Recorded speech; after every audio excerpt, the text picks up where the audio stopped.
Okay, what is wrong with this picture, Katie? We're hostages. Yeah, trying to get through that wall before a bunch of gun-happy goons burst in here to finish us off. And you, what do you want to do? You want to have a cup of tea? You know, take a moment out for an in-depth analysis of our romantic potential. No time like the present. Here. Yeah, take this. This is all yours, because you obviously don't have enough to do. Yeah? I'm going to listen for the guards. You work your way through that wall. Excellent. Our entire relationship and future that I'm talking about. Our entire future, Katie, could be less than your 2-minute attention span if we don't get through that wall. Well, if life outside of this prison doesn't include you in it, frankly, I'd just as soon stay here. Fine, fine. Here, give me that. Suit yourself. Because as soon as I can squeeze through that wall, I'm out of here. You would, wouldn't you? Just take off and never look back. Fine. Don't even think about me. Growing pencil thin as I waste away in this disgusting joint, losing every little bit of color I had in my face from baking in the sun looking for your diamond. Don't think about me getting ravaged and molested by those gross guards out there. No, you just go home and you enjoy being back at the Lakeview, lounging around, and when people come up to you and they say, "Hey, Simon, whatever happened to that perky little blonde that used to be married to you?" You can just say, "I don't know, mate. Don't know. Last time I saw her, she was eating bugs off a storeroom floor in Maltese." I thought you didn't want to be called Perky. Simon. Listen, Katie. Didn't I come and rescue you off that island? Didn't I? Yes. Yes, I did. Probably because you thought I had your diamond. And you yelled at me the entire way home. And when I finally got you to admit that you actually love me, you promised me a good night of good old-fashioned you-know-what. And did I ever collect even an hour of it? No. No. What are we doing instead? We're risking our lives for your ex-girlfriend, who, might I add, never gave you a second of happiness. And even though just yesterday I got you to promise to spend 3 days with me in a honeymoon suite, because I had the perfect handcuff release tool just where you could get it, I'm not holding out any hope of you ever fulfilling that promise.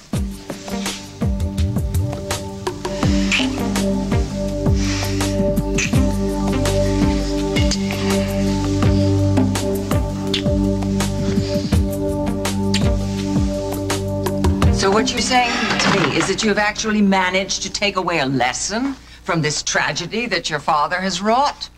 When I saw my father in that courtroom today, Lucinda, he's definitely not the same guy that took me fishing when I was a kid. He had a heart then, and he's let money become more important than people and family. I will never be like him. Good. Good. Knowing what you're not going to be is a commendable first step. Of course, we always get back to what it is you do want. I want to start a new life for me and Jen. And I need your help. Well, darling, if you want to get into the trust fund, it's there, and I'm here with all kinds of financial advice. That's sort of it. May I ask, what changed Jennifer's mind about getting into the trust fund? Nothing. She sort of doesn't know yet. Just with the trial and everything, she was going through a lot, and I just didn't want to upset her any more than she already was. Honey, she's a bright girl. She's going to ask you where you got the money to build the future that you're going to have together. I told her that I was working for you. Oh, what are you doing for me? What are you doing for me, darling? What is this non-existent job? I manage the worldwide unit that is now doing business with BMX Bike Company. Oh, honey. You know, if you apply that imagination to a genuine occupation, you could double your trust fund in 4 or 5 years. It's only temporary. It's just temporary. I'll get a job as soon as it's done. But will you just back me up on this, please? I will not lie for you.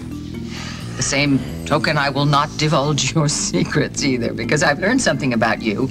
I have learned the best strategy with you is to give you a long rope and you hang yourself, usually, but at least you come out of the whole thing with a lesson that is your own. Thank you. Thank you. Honey, you do realize, don't you, that going through the motions of having a job is probably more taxing than just having the job. It's just short term, just until I get Jen through the trial and we have a chance of getting used to living together. And I told her I work from home anyways. Why borrow trouble? Why don't you just come to Worldwide and learn the ropes. It's easier than keeping track of your own lies. Admit it. You have no idea where Holden and Luke are. I have an entire network of people here in Malta dedicated to their capture. They'll be found momentarily. And then what? Their fate will be swift. Painless. You're talking about a little boy!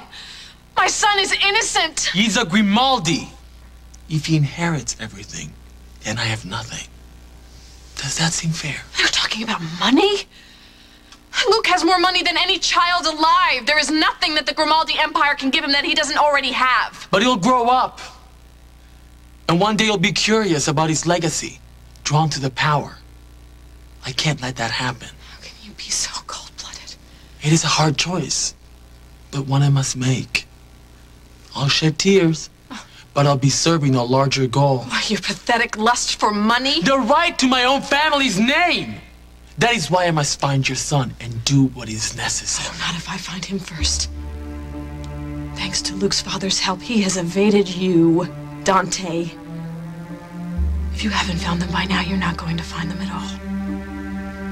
Oh, Damien, he's so smart. He's keeping him safe until I find him myself. Yeah, like he did back in America? You're in Malta now.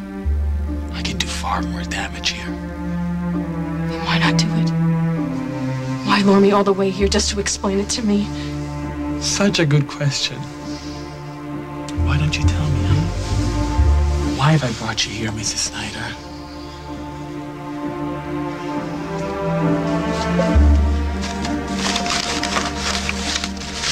Look, Dad. Friar brought us bread. And cheese, too. Luke's been counting the bells since you were last here. I'm only sorry the food I bring is so meager. Our order lives under a strict vow of poverty. We should thank the friar for all his help, Luke. Thank you, Friar Domenico. Luke, and I realize that you sharing your food with us is a great sacrifice. The Lord provides, and we in turn do what we must do for him. Which order did you say you were from? The Franciscan order. Help yourself, young man. I'm so hungry I could eat a moose. Don't eat it. Sir, the food is fresh. I'm sure. So then it is a matter of trust. Safe, see? Tell me, friar, how does a brother from an order as poor as yours afford such an expensive watch like the one you're wearing?